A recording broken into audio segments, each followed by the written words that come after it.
จากแผ่นดินแห่งพิภพพื้นนารวงวิญญาณล่อล้อมทุกดวงใจเป็นแดนบุญสืบสารงานวิชาแห่งชัยให้แผ่ไกลไปทั่วลาเกินกว่า1,000 ปีดุจฉลอยยุคพระพุทธกาลดังวิหารน้ำพระเชตวันงามแมกมวลหมู่ไม้สาธุชนพร้อมกันมารวมฝันรวมสืบทอดยอดปาณิธานโอวัดพระธรรมกายสร้างวัดสร้างพระสร้างคนดีมีศีลธรรมโอวัดพระธรรมกายมันยืนหยัดสร้างบารมีตราบนิจนิรันดร์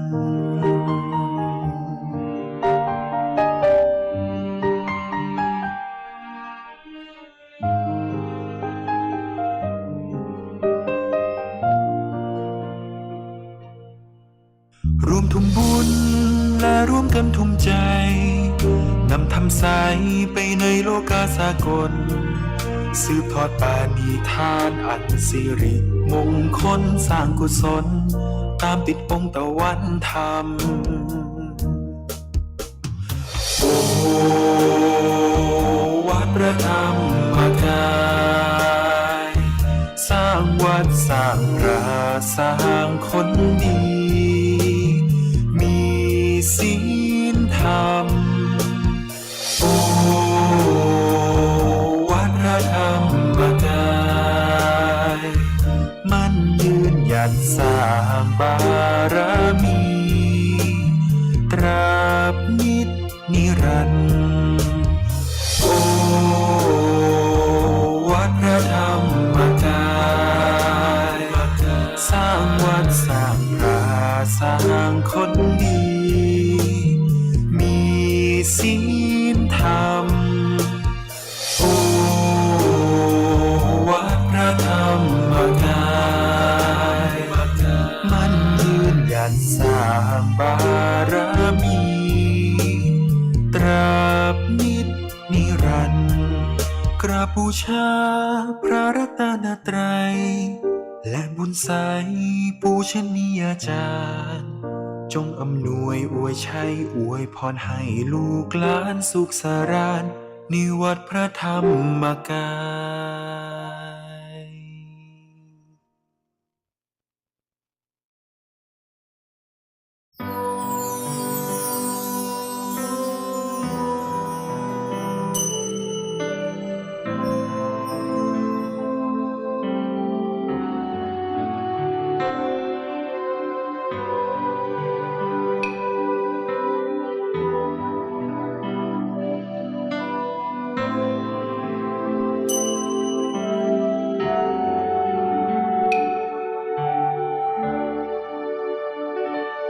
นานมาแล้วที่เราน้องพี่ได้ทุ่มพลีทุ่มบุญทุ่มใจสวดมนต์ด้วยใจใสแทนรักให้ใครคนหนึ่งคนที่มีรอยยิ้มใสยันให้เราคิดถึงใครคนหนึ่งคนคนนั้นยังจำซึ้งในใจคิดถึงพ่อทุกเวลาได้แต่นั่งหลับตาสวดมนต์ขอพรบุญใหญ่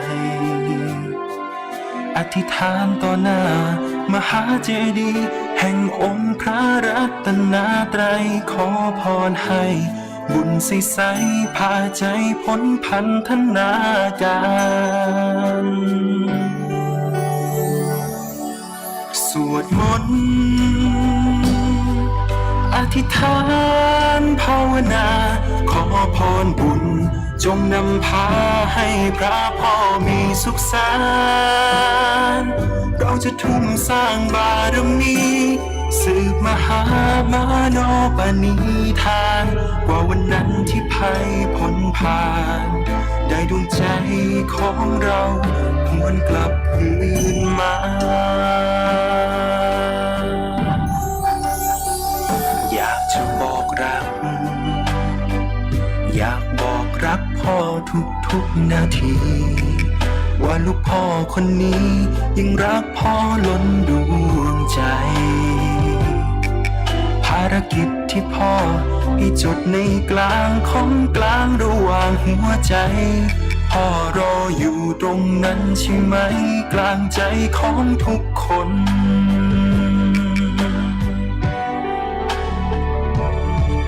สวดมนต์อธิษฐานภาวนาขอพรบุญจงนำพาให้พระพ่อมีสุขสันต์เราจะทุ่มสร้างบารมีสืบมหามโนปณิธานเพื่อวันฝันอันเป็นตำนานได้ติดตามพระพ่อจนถึงสุดธรรม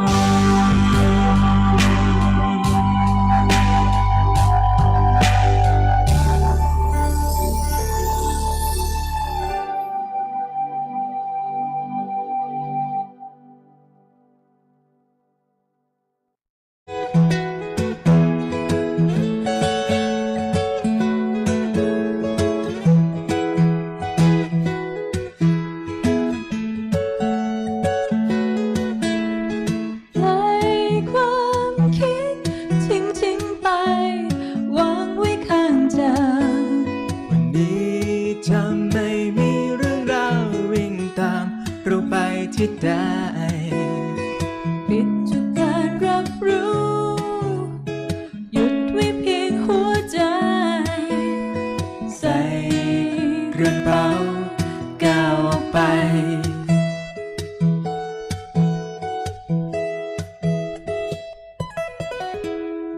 มีเวลาให้หัวใจผ่อนคลายบางสักวัน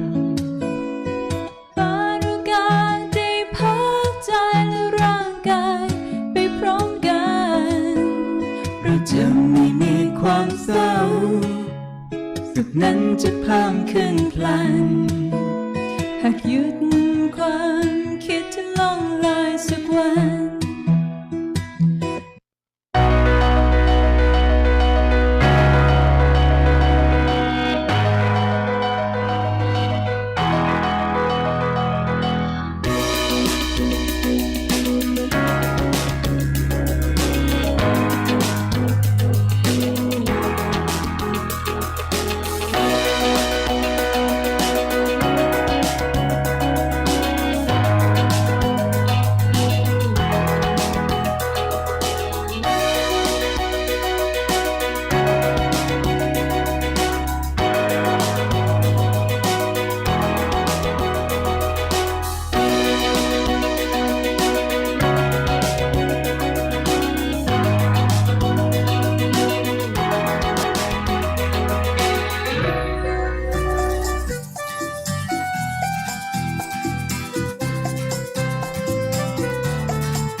ลองมาทบทวนดูไหมบุญอะไรเราทำที่ผ่านมาใจใสๆทำไปในทุกคราชวนกันมาทำบุญด้วยหัวใจก่อนและหลังตอนทำก็ใจใสกลับบ้านไปก็ใสได้เสมอจะบุญไหนบุญใดไม่เคยเพลอใสเสมอปลื้มกันทุกวันไปอิ่มในใจจะมองไปที่ไหนก็ใช่บุญนั้นฉันเองจะมองซ้ายขวาคนข้างหน้าก็กันเลยก็สุขในใจปลื้มกันใช่ไหมเพราะทำเอง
ดวงตาสักครานงามกว่าดวงดาวชาวสวรรค์อัญเชิญผ้าไตรช่างงามกว่าใครในจักรวาลยิ้มสวยสดใสด้วยใจชื่นบานดวงตาสักครานงามกว่าดวงดาว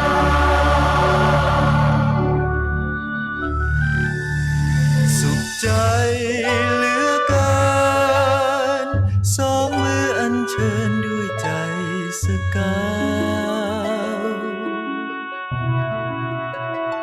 แม้ทางที่ไปทอดไกลแสนยาวจะก้าวเท้าเดินจนถึงปลายทาง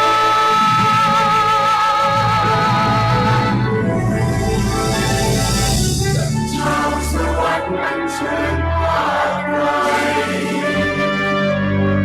ช่างงามกว่าใครในจักรวาล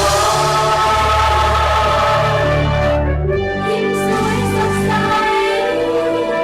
ด้วยใจชื่นบานดวงตาสักครานงามกว่าดวงดาว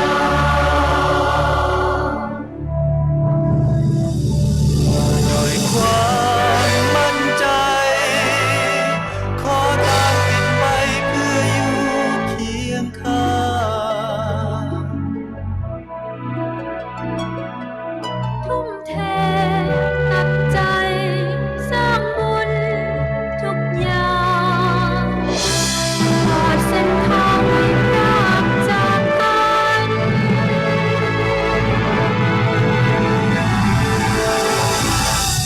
ชาวสวรรค์อัญเชิญผ้าไตรช่างงามกว่าใครในจักรวาลยิ้มสวยสดใสด้วยใจชื่นบานดวงตาสักครานงามกว่าดวงดาว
Welcome back to the 16th online episode of Peacetime, hosted on alternating Sunday mornings by Peacepoint and on alternating Thursday evenings by DIMC Information, with myself, Pratt Nicholas, live streaming from Dhammakaya International Meditation Center in Azusa, California. Today's session will be about an hour and 10 minutes long and will consist of a 25-minute talk and 20 minutes of meditation, finishing up with 25 minutes of conclusion, answers to viewer questions submitted in advance, and news updates. Last time you saw me, we looked at transcending craving and sensuality. The topic for the Dhammatalk today will be 7 myths about generosity. Again, this session I would encourage you to send in any questions you have by emailing me at peacetime.questions@gmail.com so that I can have a shot at answering them next time round. In my previous 2 sessions, I have already talked about aspects of the greed defilement, recommending a contentment to overcome greed and sequential uptrading towards transcendence to overcome sensuality. Today we come to the final aspect of the greed defilement, that of stinginess, being obsessed with wanting to hang on to things we already have. Before talking about generosity as an antidote to stinginess, I should explain that stinginess can mean, even when a person has sufficient earnings, that they fail to use their income for real benefit. It can include hesitation before giving, irritability when giving, or regret after having given. It can concern sharing with people around them, or in some cases even mean people scrimping and saving instead of spending necessary money on themselves. For example, when they're sick, they may prefer to buy cheap medicine, even though they know it's ineffective. When fruit is in season, they buy cheap second-rate fruit or take what is discarded. They use substandard equipment in their work. If they are unable to spend anything on themselves, it goes without saying that they will be unable to share with others, even stuff in excess to their needs. If someone asks to borrow something, they will lend it to them only after complaining a lot. Stinginess can concern material things and money, or it can concern knowledge. I might say up front that people in the United States, besides being lavish with their tips, are known to be one of the most generous countries in the world for their philanthropy. So any listeners in the US can probably laugh off any stereotypes I describe this session. But at the same time, you probably know individuals who may be quite stingy by their nature. Generally, we are more used to not giving than to being generous. But for the purpose of meditation, the concern we have with being stingy is not so much the needy folks left unaided, but the effect stinginess has on our own minds. The tendency to cling on to material things reflects a weakness of the mind. It reflects the mind's lack of freedom to break free of those things. If you were an expert meditator, you would see that when your mind clings on to things, it loses a lot of its brightness, almost as if it's being hijacked by some sort of black cloudiness, which once it's taken over your mind, will make it impossible for you to even think of letting go of those things. The more you think about your stuff, the more tightly you grasp onto those things. Stinginess tends to make the mind very small and very hard. As I said, it means that your mind is bound to certain things rather than being able to be directed towards the things you choose, making it hard to spread loving kindness or project goodwill for other sentient beings. Whenever stinginess arises in a person's mind, it will constrict the mind through anxiety and fear that their wealth will be stolen away. The mind, which is diffused by so many worries, has diminished strength and is easily irritated. Some myths concerning generosity can be quite uplifting. For example, we have the caricature of Ebenezer Scrooge from Dickens' A Christmas Carol, being haunted by the ghosts of Christmas past, present, and future. Fortunately, that story is so famous it puts quite a lot of people off being stingy, at least at Christmas, or maybe they're just afraid of ghosts. Obviously, Ebenezer Scrooge was a person who regretted being unable to get rid of his stinginess. In the end, his redemption was to commit to being more generous, and he was able to let go of what he was clinging on to. But I've counted as many as 7 myths about generosity which are not so optimistic or accurate. For example, some claim that generosity is not necessary in the present day and age because we have a welfare state to ensure wealth is distributed fairly. Nonetheless, generosity remains a really important character quality for the world. It is a quality that brings people together instead of setting up barriers between them. If there was no generosity at the time when a child is born, they could not survive to maturity for sure, because at every turn in a child's life, when they are vulnerable, they need someone to turn to with a willingness to share with them. Welfare rights and laws can ensure a certain degree of security for children in need, but it can never cover everything. In the olden days, there was no infrastructure of welfare, and to this day, in many countries around the world, there's still none.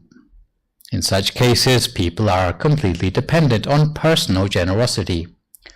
So neighbors look out for one another much more than you'd expect, especially if you assume that the authorities will take care if anything goes wrong. But it's not always the case. Even in so-called advanced economies, you find that if there's a national emergency, for example, the victims have to turn to one another because the authorities can't get there in time with the resources they need. So, generosity, in fact, never goes out of date in any society, family, or relationship in the world. If you ask what binds people together, then it is the generosity of one person towards the other, because actions tend to speak louder than words. But even though deep in our heart we may realize the importance of generosity for making life better, and even for us to feel better about ourselves, but there's generally a mysterious sense of reluctance about actually being generous. The second myth is that generosity is only for rich people. In fact, despite what I'll say later about celebrity philanthropy, there are many forms of generosity that don't cost money. So for those of you who are stingy because you think you can't afford to be generous, it should be remembered that many things can count as generosity that don't cost a penny. Up to this point, I have perhaps talked too much about donating money, but generosity might equally be giving someone a carefully considered word of advice to help that person get what they need, or using your influence so that someone gets the break they deserve in life. It might also mean forgiveness, saving the life of an insect that has fallen in a puddle, saying sadhu when you see someone else has achieved success, giving encouragement, volunteering, giving a helping hand, giving your time, being there for someone, or compassion more generally. A third myth comes from people who claim they already tried being generous and it didn't make them any happier. The problem with generosity is that most people know how to give things, but they don't know how to make it really generosity. The difference is that there's a knack to making generous acts uplifting. Because we've all had experiences in the past where we've tried to be generous, but it has backfired on us. So therefore we're put off trying to be generous anymore, and we hold on to those bad experiences, eclipsing any attempt we make to improve our generosity next time round. There was a theory popularized by Malcolm Gladwell that mastery of any skill takes 10,000 hours, whether it be a new language or a professional skill. Without going too much into specifics, you should ask yourself how much time you've put into being a generous person. Often we try once or twice, but when it doesn't work out, we give up on it before coming anywhere near the point of mastery. Maybe it doesn't need 10,000 hours, but it may take a little bit more than 1 or 2 attempts. But there are a lot of potential misunderstandings to do with generosity, which means that despite our good intentions to be generous to others, we come up against things which tend to disappoint us in this experience, and hence we don't tend to get as much out of generosity as we should. So, if you want to learn to be generous, then it's important that we master the art of being generous in a way that it can actually bring back some sort of satisfaction to us. A fourth myth is that generosity should be secretive or consist of random acts of generosity. I think the point of this advice is to avoid being generous because you want to be seen to be generous, or doing it as some sort of public relations exercise. The advice is aimed to ensure that you have generosity based on a purer motivation. There's something to be said for that sort of advice if you're the sort of person whose self-esteem generally relies entirely on other people's opinions of you. As for random acts of generosity, mostly the advice is aimed at people who get more joy out of being spontaneous. But such randomness may fail to build up the habit of a generous character. A fifth misunderstanding about generosity is that we shouldn't expect anything in return. If it is to be proper generosity, that is. I think this advice should be corrected to not expecting anything material in return. In England, I used to organize a mini alms round for groups of Cub Scouts visiting the temple. Many of them were as young as 6 or 7 years old. Cub Scouts are supposed to understand what it means to do a good turn, and they even have awards for it. So I invited each Cub Scout to bring a grocery item for the temple community. Despite being in the Cub Scouts for several years, many of them had no experience of giving anything to anyone else before, apart from maybe birthday presents. So I asked them how it felt afterwards, and nearly every Cub Scout, despite their young age, described having a warm, fuzzy feeling inside as a result of their almsgiving that day. An actual physical feeling. It wasn't just feeling proud about being complimented by someone telling them, "Oh, what a good boy, you gave the monk a tin of soup." It was an actual experience arising directly within themselves. So, that's what you get in return for generosity, even though it may not be material. Generosity seems to affect you on a deeper level, and that something is more value than the thing which you've actually given. When you see that you put a smile on someone else's face, it somehow makes generosity all the more valuable. It should put a smile on your face to put a smile on someone else's face. So actually, generosity does do something for you as well. Introspecting, you feel good about yourself when you're able to do something good for someone else. Another myth is that generosity only counts for the poor and needy. Most people are only motivated to be generous when they feel sorry for others, or if others come over as being a pathetic charity case. So generosity comes out of a sense of almost looking down on the recipient, which is not a particularly positive state of mind. Often within Western society, what passes for generosity is a guilty response to feeling sorry for people who cannot help themselves. This is sad because it sullies the pure intention that should accompany generosity. And lastly, some claim that generosity opens the door to corruption, bribery, and toxic charity. Rather, I would argue that a personal generosity is important, but we should be selective about where we give, and perhaps be more savvy about the way we give, while at the same time campaigning on a social level to get more generous policies entered into law. Some people are generous, generally speaking, but their generosity falls down in certain situations, and again, if you know that yourself that you're like that, it may be pinpointing things where you can improve on your already generous nature. For example, some people are only generous towards certain groups. Some people only help others who are in their own social clique. Some people are racially prejudiced in their generosity as betrayed by microaggressions, put-downs, or sarcasm. Some will not help those who they are jealous of. Some only want to help people who appear to be pathetic.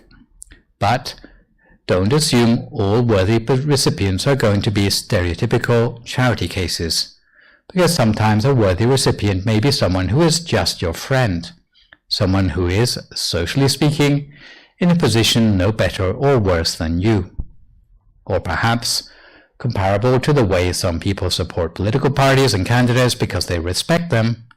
It might be the case that a gift you give to someone might be motivated by admiration for that person, and this is an equally valid reason for giving as well. So at this time, we settle ourselves for some meditation. And if you'd like to find a comfortable sitting position for yourself now, as you listen to my instructions.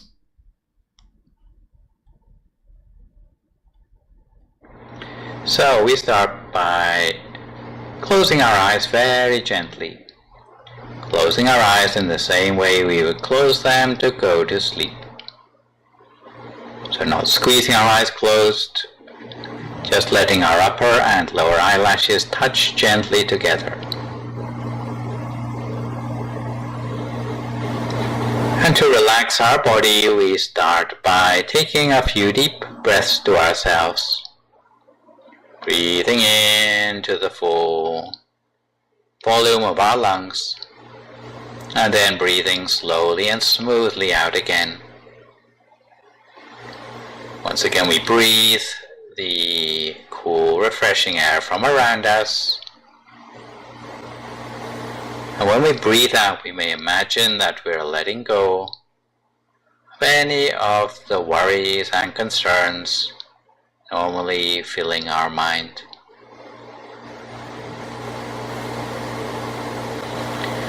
Meditation is mostly about our mind.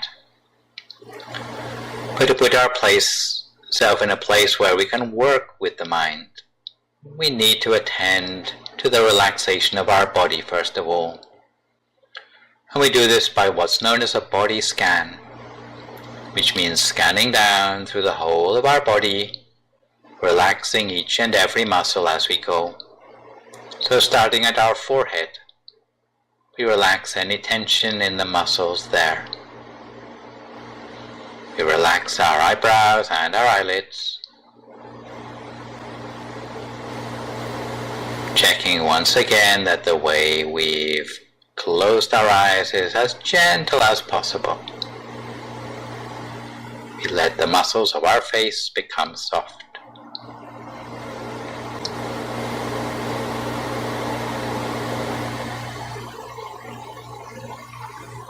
We relax our jaw, taking special care that we've not clenched our teeth together. And we move on down to our neck and let our shoulders drop to their natural height.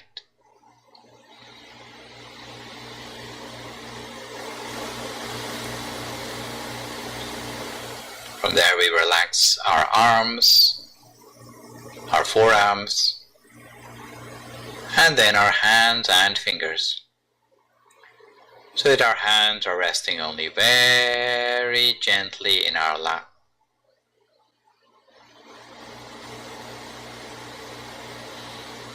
Continuing on downwards, we relax the whole of our torso, our chest, trunk, and our abdomen, especially the muscles across our belly. Before moving on down to relax our legs, all the way to our feet and our toes, till there's no remaining part of our body with any sort of stress or tension anymore. If we notice knots of tension remaining anywhere, then we do our best to relax them as far as possible.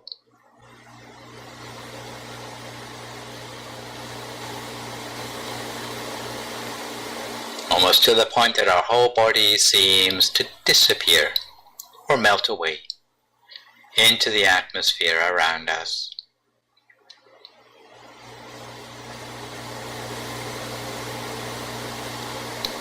Allowing us to turn our attention inward to the feeling inside us, that sense of warmth and well-being and of inner space.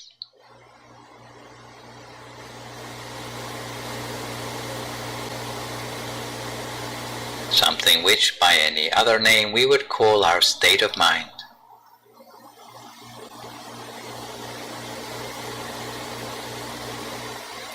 And even our mind needs a little bit of mood setting to ensure the success of a meditation ahead. The way to do that is to put aside any worries or concerns that are weighing on your mind. any regrets from your past, any plans for the future, leaving nothing but the present moment, leaving nothing but the here and now.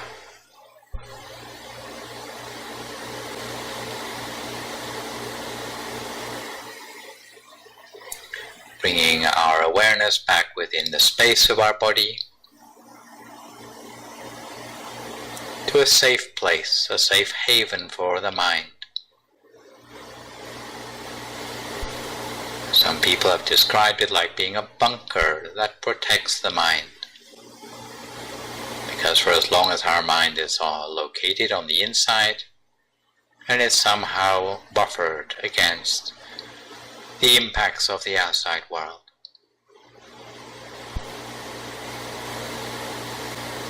And inside ourselves we conjure up a sense of happiness and joy in the mind.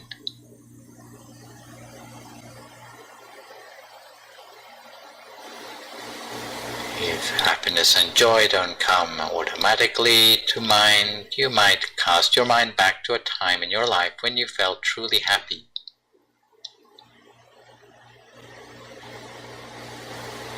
Thinking not so much about the place or the situation, but thinking about the feeling it gave you on the inside. That warm, fuzzy feeling. And conjuring up the same feeling within yourself now, almost as if it were tiny particles of happiness and joy,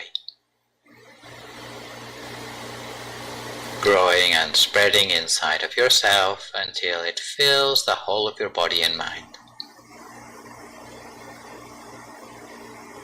leaving no space inside yourself for any other sort of thought.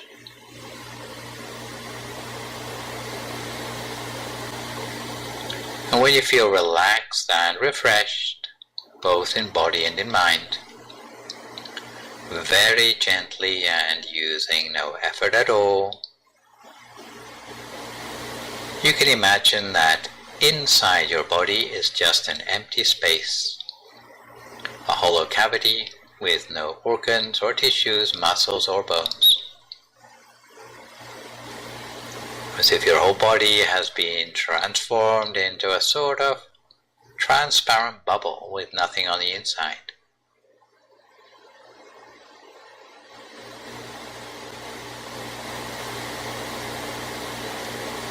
And within this empty space of your body and mind, you can cast your mind back to that picture of the shining sun which you had a few moments ago.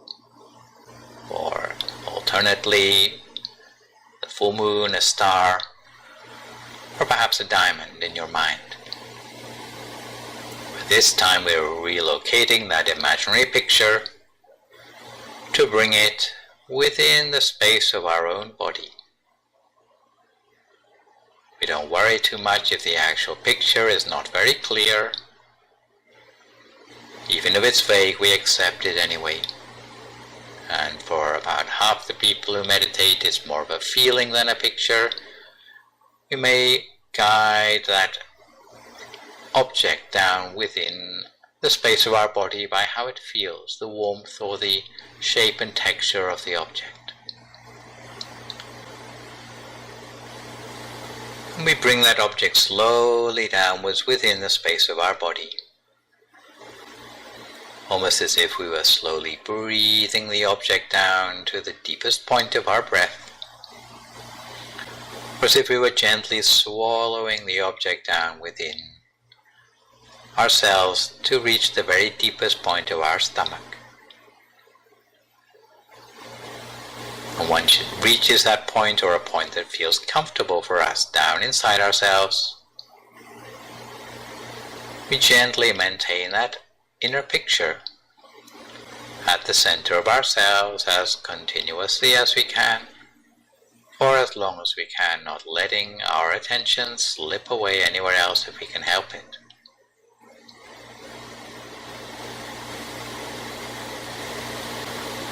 If we find our attention wandering away, then it's not the end of the world. We just bring our attention back again to the inner object. And if the inner object disappears, then we just think of a new one.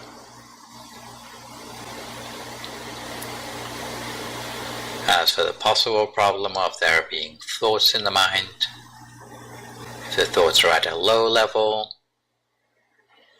then often we can just ignore those thoughts, treat them like unwanted guests,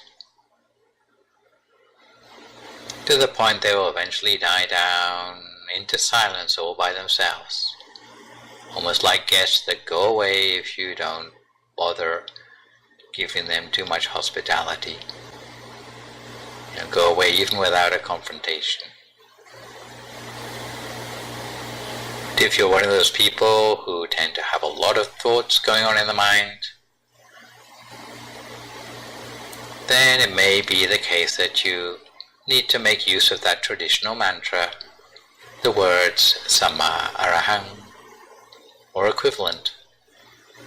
Not saying the words out loud, but hearing them silently coming up from the center of your body, as if that were the source of the sound. The same place that you see the inner object or feel the inner object is the place where the sound comes from. Samma Arahang, Samma Arahang, Samma Arahang, over and over again, lightly, gently, continuously, leading the mind deeper at the center of the body, while at the same time freeing the mind of any extraneous thoughts, till the mind comes closer and closer to an approximation of silence within. In the beginning it may seem like there are a lot of thoughts with a few gaps in between, but later the gaps will become longer, until the thoughts are less numerous than the gaps themselves. And you start to appreciate a sense of connection with the center of yourself. As some people observe, if they observe very gently, not trying to force anything, not trying to hurry anything along, observing with a very light and gentle attention, it may be possible for the inner object to start to change and transform on its own. In which case you just follow the inner experience. Follow the way it evolves without interfering, without changing it back to what it was before. Always focusing at the center of whatever you can see or feel within yourself. And the byproduct of that inner transformation will be a mind that is gradually calmer, which will gradually shed the negativity, giving rise to a sense of inner knowledge, a sense of mastery, sense of clarity from within, which seems to cleanse us from the inside. Change is something for good within ourselves. So for now we focus gently at the center of ourselves, focusing with the same lightness of a feather floating down to touch on the surface of some water, or with the same care that we might use to thread a needle. No hurry, no force, just a sense of lightness. And the lightness will be rewarded by an increasing sense of joy from within. Don't forget, if your mind wanders off onto other things each time you realize, simply bring your attention back again to the center of your body as before. Whether it's 100 times or 1,000 times your mind wanders off, just keep on bringing it back each time. And you'll start to notice that from a mind that spent more time wandering than it spent in one place, little by little the mind will start to becomes settled more than it wanders. And you get a feeling of connection with the center of your body building up. The inner object disappears, you can think of a new one. If it changes, just follow it in its new form. Always at the center of whatever you see or feel.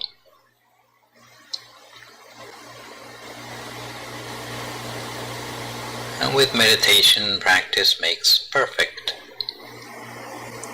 It's something we need to work at, just as we might work at a new language or a new sporting skill. It's the things that we do regularly that we become adept at. For some things like physical exercise 2 or 3 times a week will tend to keep you fit. But for meditation, a little every day is the best way forward for those who find that meditation seems to be doing them good. We can find a period of just 20 minutes to sit down to meditate each day, maybe early in the morning, maybe last thing at night. Relax our body, relax our mind, focus gently at our center and clear the mind of thoughts. At a time of the day when our energy levels are not too low, and when we're unlikely to be interrupted by other things. If we can manage to do a little each day, then we'll see some sort of improvement in the ease with which we can meditate. We'll find we're able to go further in the same length of time and achieve a greater sense of peace. There'll be a gradual accumulation of peacefulness within ourselves. Especially toward the end of the practice, there'll be a sense of well-being that builds up inside ourselves. A sense of calm that seems to be charged up within our mind. And it's a sense of calm that stays with us even as we get up from our meditation to do other things. We still feel calm from our meditation, as if it's something we carry around with us. When we're new to meditation, sometimes the sense of calm will wear off after a while, especially when we come across things in our lives that are irritating or annoying to us. But as we become more adept to meditation, the sense of calm will be more robust, more resilient. It will stay with us even though we encounter challenges in life, until eventually there will be a seamless connection both inside and outside of our practice. While we've got our eyes closed, and it's called a meditation practice, but while we've got our eyes open, doing other things, maintaining that sense of calm is known as mindfulness. So meditation and mindfulness together can bring us a maintenance of well-being throughout our day. And this is what we're aiming for by trying to maintain a regular practice within our lives. So for now we carry on, keeping our mind on track at the center of ourselves, lightly and gently, using only the very lightest of touch to keep the mind in place. Each to our own practice, just for a few more moments now until we come to the appropriate time.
สัพพพุทธานุภาเวนะสัพพธัมมานุภาเวนะสัพพสังฆานุภาเวนะสัทธาโสธีภะวันโตเท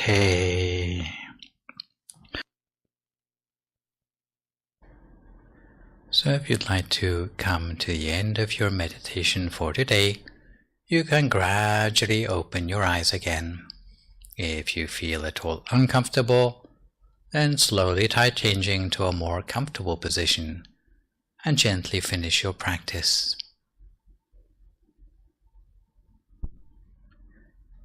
So to continue with our theme of stinginess and generosity as its antidote, it turns out that amongst celebrities, it is considered quite trendy to practice philanthropy. And we can take a little interlude now for some celebrity name-dropping concerning acts of kindness. So first up we have Stormzy, a British rapper who gave £500,000 in college scholarships to disadvantaged black students. Then there's Nicki Minaj, who helped out around 30 fans with student loans, debts, and equipment. And in 2017, through her pastor, she funded drinking water wells, a computer center, a tailoring institute, and reading programs for different villages in India. Chrissy Teigen donated more than $5,000 for a fan to go to beautician school. Taylor Swift, who's been dubbed the Queen of Good Deeds, gave $50,000 to help with the leukemia treatment for one of her fans, $5,000 for a crash victim, again one of her fans, and she raised more than $1 million for flood relief in Louisiana in 2016. The late George Michael worked with a major HIV, children famine relief charities. He gave $20,000 to a couple for IVF treatment, although I'm not sure what the karmic fruit of that would be. And he gave $6,500 to a student nurse who he met as a barmaid who was in debt. Sandra Bullock has apparently donated more than $5 million in natural disaster relief since 2001, but most memorably helped a guy who was made homeless after having been a Beverly Hills hotel manager for some time, and set him up, taking him off the street with a $5,000 donation. In a similar vein, Irish actor Colin Farrell helped a homeless man in Toronto by taking him on a $2,100 shopping spree to buy clothes and a sleeping bag, and eventually ended up renting him a room so that he could live there. And Dolly Parton raised $9 million for victims of the Gatlinburg wildfires, and her Dollywood Foundation has scholarships which encourages millions of high school students to read by giving them a book every month, and she gives a lot of scholarships as well. Someone told me that she gives parcels of land to people who ask for it too, so if you happen to like land in Tennessee, that might be something that is worth looking into. If you're a cynical person, you might say, well, what do you expect? These folks are rich, they can afford to be generous, or maybe they just do it to get a tax break. But from a more positive perspective, there's a sense in which everyone should try to be generous, whether they are rich or not. And sometimes it's more important for people who find it hard to give to actually learn how to give, even if the amount they give is slightly less spectacular. Some factors that add satisfaction to giving, even though what you give may not be large amounts, include that you have earned what it cost in an honest way. If a gift is something you earned honestly, then it somehow makes it count for more. It's not just like something which you swiped from the public park. Also, it can help if it is something that you know will truly be appreciated by others. Giving a gift where you know it's going to be appreciated is generally smart thinking from the point of view of being generous. If you don't trust the recipient deeply, you might start by giving them something that you know won't be used in an unintended way. Because some people give a handful of pennies to someone begging on a street corner, thinking they're going to use the money to get themselves back on their feet. However, it ends up getting spent on their next bottle of whiskey. In such a case, it would be more satisfying from the point of view of generosity cultivation to bring that person on the street corner food or clothes that they can't sell to finance an addiction. So sometimes being a little bit smarter in your generosity or doing your research first can help to avoid regret at a later date. On the subject of later regrets, you should also give moderately rather than bankrupting yourself by giving more than you can afford. Otherwise, at the very least, you will come into conflict with your significant others. And this can especially be the case in the way you remember people in your will or disinherit them, which could also be considered a form of posthumous generosity. If you work on the quality of your mind before you make a gift, put your mind at the center to make a wish first, then somehow it will also give more meaning to the act of generosity, even though it's not otherwise particularly lavish. Practicing uplifting generosity without coming into conflict with yourself or others can mean getting your economics in order. Buddhism is a religion which in certain circles is blamed for being rather frugal, or worse, having a flat earth view of the world that shuns technology and financial status. But this stereotype is actually a little bit of a misunderstanding because poverty has never been advocated by Buddhism. Rather, if you ask how Buddhism would regard the way we use the wealth we have, it would advise expenditure with a clear aim in mind. So, rather than frittering away wealth on things which perhaps don't actually bring any ultimate benefit to us in life, we would try to focus on things that actually bring satisfaction on a deeper level in life.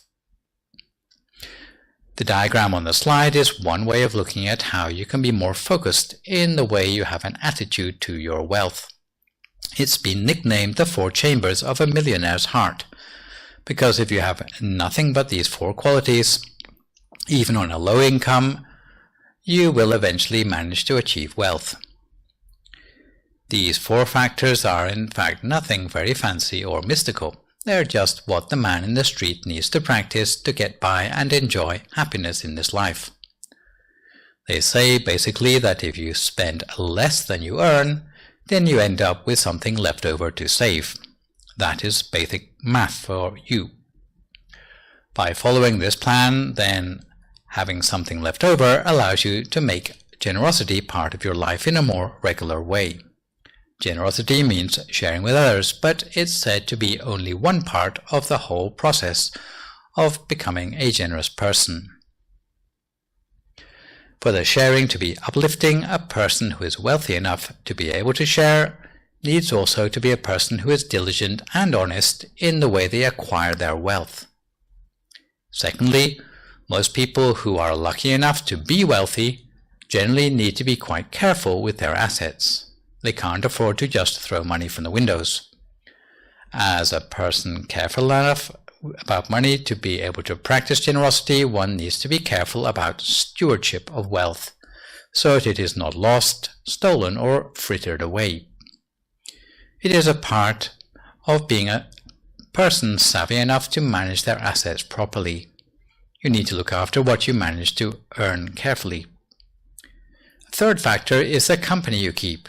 Your friends' attitudes will affect how much of your assets you have left at the end of the day, because so-called friends are only friendly to you in some cases because they think they can help themselves to any wealth which you've built up for yourself. So you also need to be careful about the friends you have. With all those lottery winners, they want to keep their newfound wealth a secret because they're afraid their friends are going to find out, and that doesn't say very much for who their friends are. It's said that you should scrutinize the nature of your friends because friends have a big influence on the way you see the world. we tend to want to copy the things we see our friends do. And if the sort of friends we have are ones who are extravagant in their spending habits, or maybe go buying things that are of no use, you will want to be like them to keep up with the Joneses. Then that will affect the way you get enjoyment out of what you have or what you spend.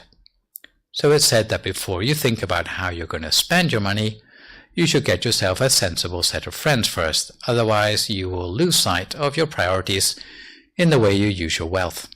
And lastly, when you eventually come to spend your hard-earned income, you need to be able to spend within your means.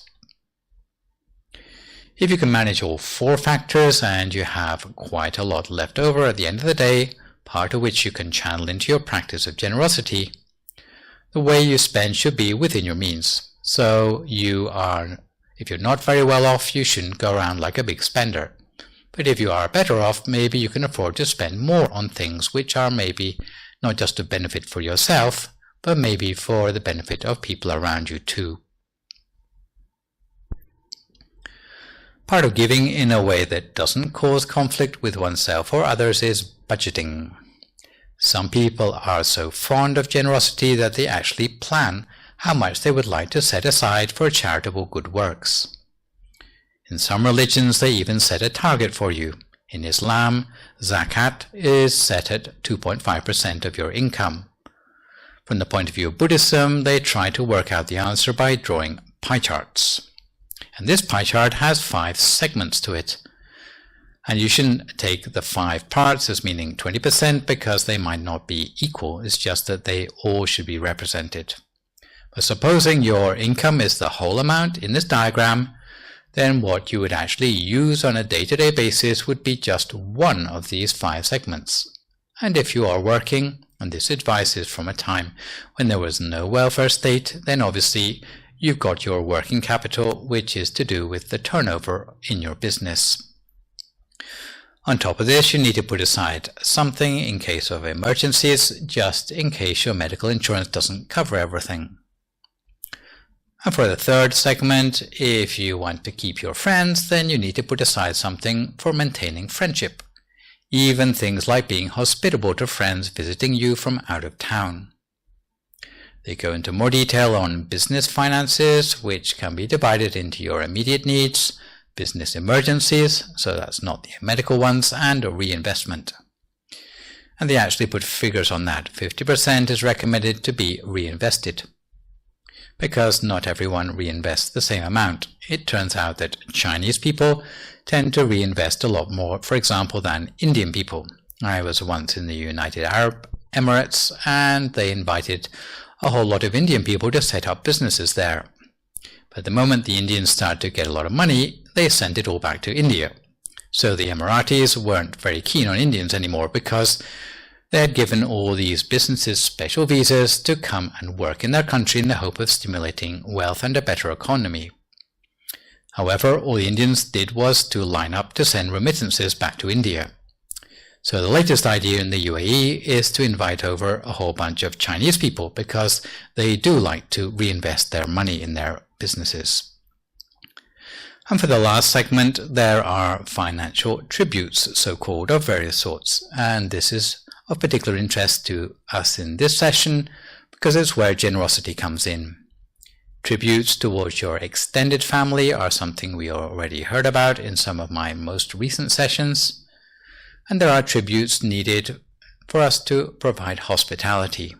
There are tributes for the deceased, so performing merits on behalf of maybe friends and relatives who've passed away. You might think of this as funeral contributions, but it may go beyond that. And of course, there are tributes in the form of taxes. I think in the US, they would probably take a larger chunk of your pie than just the 20% shown here. And I think you find it's not optional either because they take it from you even before you get it. There's also the tribute towards something known as customary religion, which means the things which people in your locality give importance to, like, for example, having a stock of candies available for kids who come trick-or-treating on Halloween night. Tributes can also mean supporting meditation infrastructure, which would be included in aspects of generosity. So it's said that if you value generosity, then you should be asking yourself whether you've covered at least these 5 factors yet or not. Or is the factor of working capital almost taking over your whole budget? As I said, generosity is always an optional part of life, but it is a sensible option if you hope to cultivate the generous side of your character. So in conclusion, apart from helping to uproot stinginess, generosity brings many benefits to the giver. Firstly, generosity has a big effect on the quality of your mind. And if you've been meditating for a while, then, as I've said in previous sessions, small things can have big effects on the quality of your mind. Even small things like having the light on or off when meditating, or what meditation mat you sit on, can have an effect on the quality of your mind. But also, the aspect of meditation is affected by how generous you are. If you have a generous character, then it has a big effect on the quality of your mind. If you think about the English term, a big-hearted person, then if you meditate, you find out that generosity has literally that effect on your meditation. It tends to allow your mind to be more able to expand towards others, almost as if you encompass others in the breadth of your awareness. So, if you find your mind is rather compact and unyielding, then it may be something to do with a nascent little factor called stinginess, which may be affecting the quality of your mind. It may not happen all the time. It may happen only in certain circumstances. It may happen only for certain things. But for as long as it's there, it will cause the mind to become shriveled and unresponsive to your efforts in meditation. Secondly, generosity gives the mind freedom from the control of material objects, while stinginess is a threat to your ability to really gain freedom of mind. When we are talking about meditation, freedom is something which we are aiming for eventually. So, little by little, if we find things that we can do to improve on the quality of mind, then it's interesting to explore generosity as a way to contribute indirectly to freeing the mind. The third benefit to the giver is that generosity will light up the mind. All it needs is for the thought of generosity to cross your mind, for the stream of positivity to penetrate the center of the mind. Such a thought of generous action in the mind is like hitting the on switch. If that same person does something generous, giving away some part of that wealth, which is the source of their possible anxiety, then stinginess is suddenly shed from the mind. Positivity arises in its place, and this lights up the mind for a while. The radiance gradually accumulates in the mind, and the brightness or the positivity consolidates in the mind as generous deeds are performed more regularly. Brightness arises in the mind and darkness recedes. In that moment, the feeling that you don't want to give anything will have disappeared from the mind. And fourthly, generosity dispels possible anxieties because you don't waste mental bandwidth on possessiveness, worry about status symbols, or frustration about preventing your wealth from disappearing. And lastly, generosity opens up the heart and mind to providence. The success and happiness that are the result of this positivity replenish the mind, tuning you into a wavelength that will attract good things, a little bit like the law of attraction made popular by Rhonda Byrne in her book The Secret. And it is said that if you give a little, you will receive a little. If you give a lot, then you will receive a lot. If you give something special, you will receive something special. If you give more than anyone else has ever given, then you will receive more than anyone else has ever received. If you give miraculously, then you will receive miraculous and unbelievable things.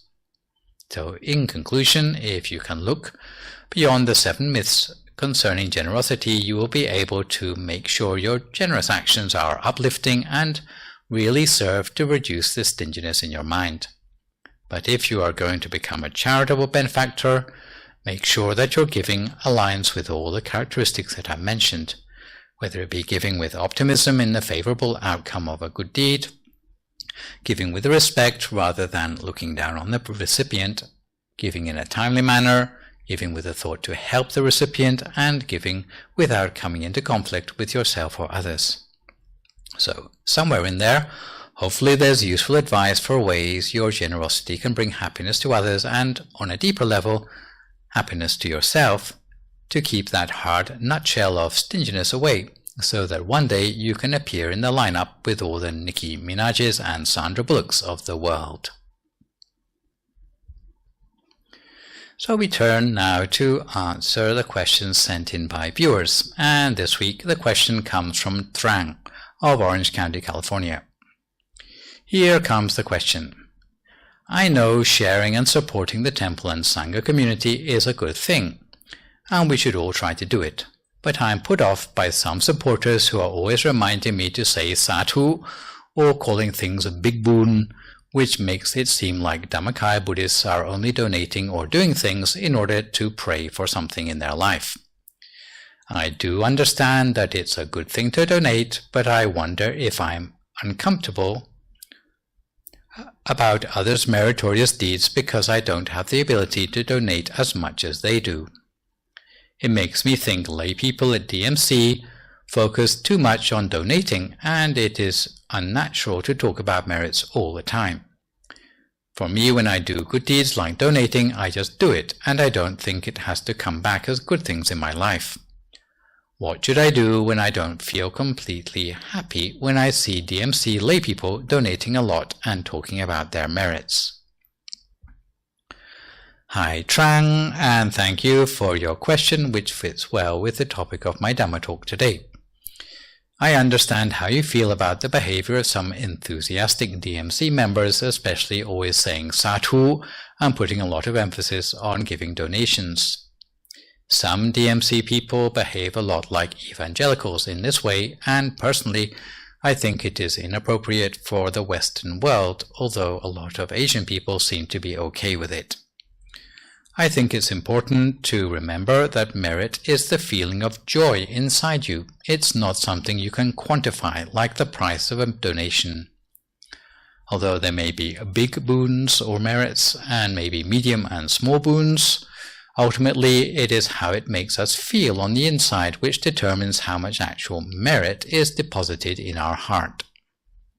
Merits are useful because they help to clear away difficulties in our life that we cannot cope with by other methods. For example, sickness that a doctor can't diagnose, or getting through a risky business deal without being ripped off.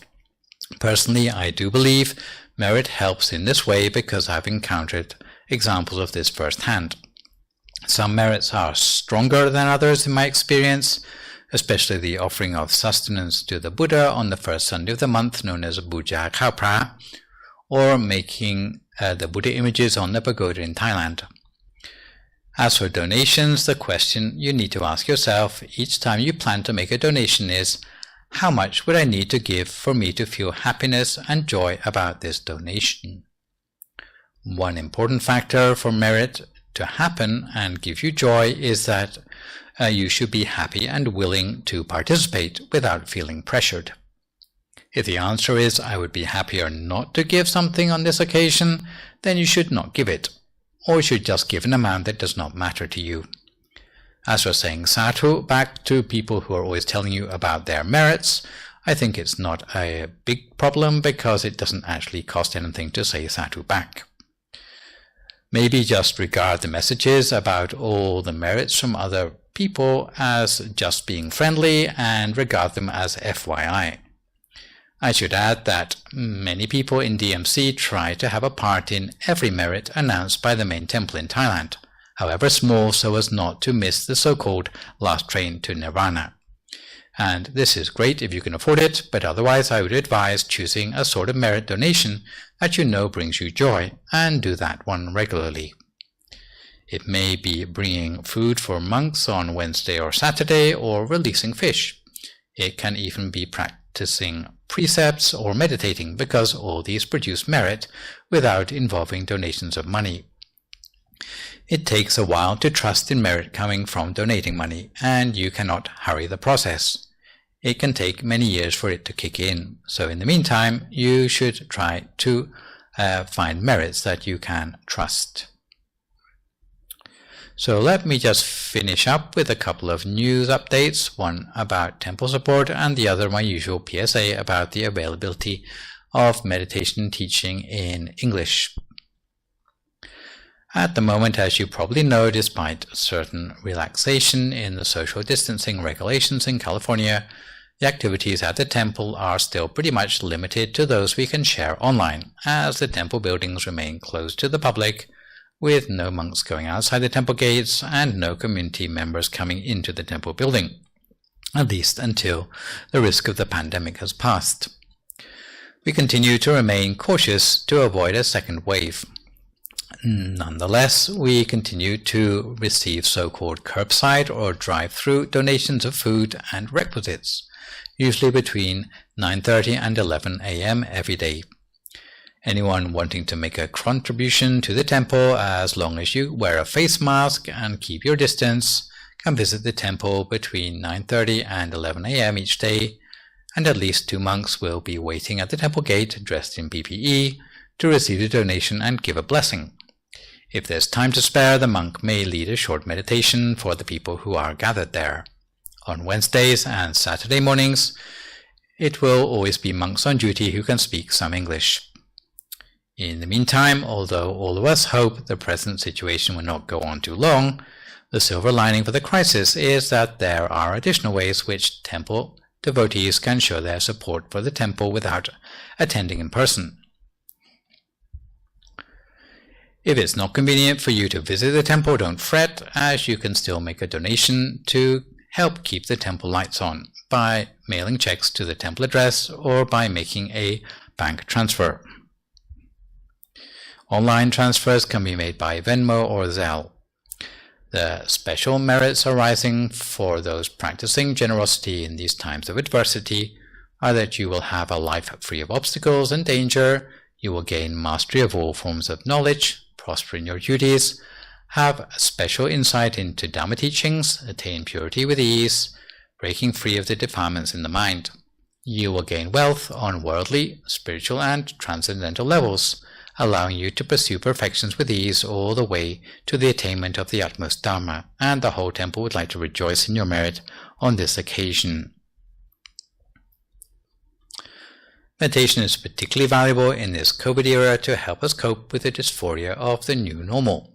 And in this respect, here at the temple, although there are still no face-to-face teaching sessions for the interim, you can access Dhamma teachings in English at the YouTube channel called Peace Point Meditation or the Facebook page of Peace Point Meditation, either live on Thursday evenings and Sunday mornings or on demand after the event. For those of you who have been following my talks, you may be interested to subscribe to a YouTube channel which I have recently set up in my own name, which can be found by searching on YouTube for Prat Nicholas Tarnisaro, where I've systematized my own teachings and cut them down to the bare essentials. Meanwhile, peace breaks are broadcast every evening between 7 and 8 p.m. from Friday to Wednesday. For the benefit of families listening in, there's also a special show for children in English known as Shining Stars that goes out between 7:30 and 8 p.m. on every Monday evening with bedtime stories and meditation short enough to keep the attention of younger listeners.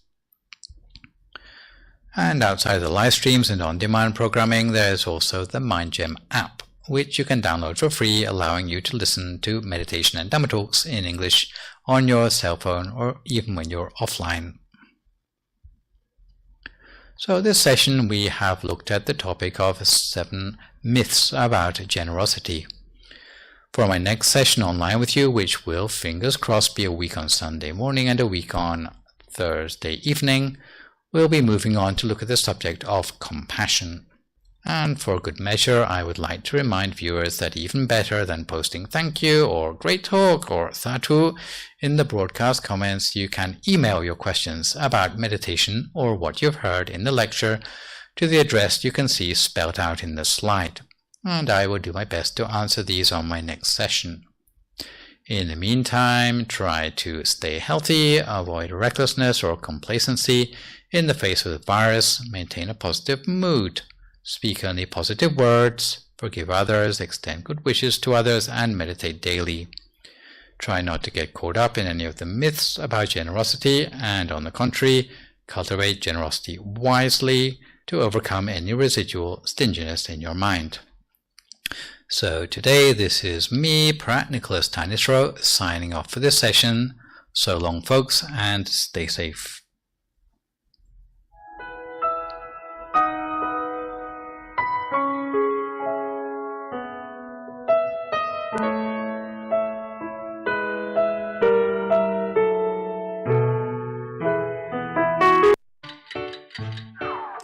นักเรียนอนุบาลฝันในฝันวิทยาทุกคนครับได้เวลาทบทวนการบ้าน10ข้อกันแล้วนะครับการบ้านข้อที่1เมื่อกลับไปถึงบ้านเอาบุญไปฝากคนที่บ้านคุณยายคะเอาบุญปล่อยปลาวันนี้มาฝากนะคะสาธุจ้า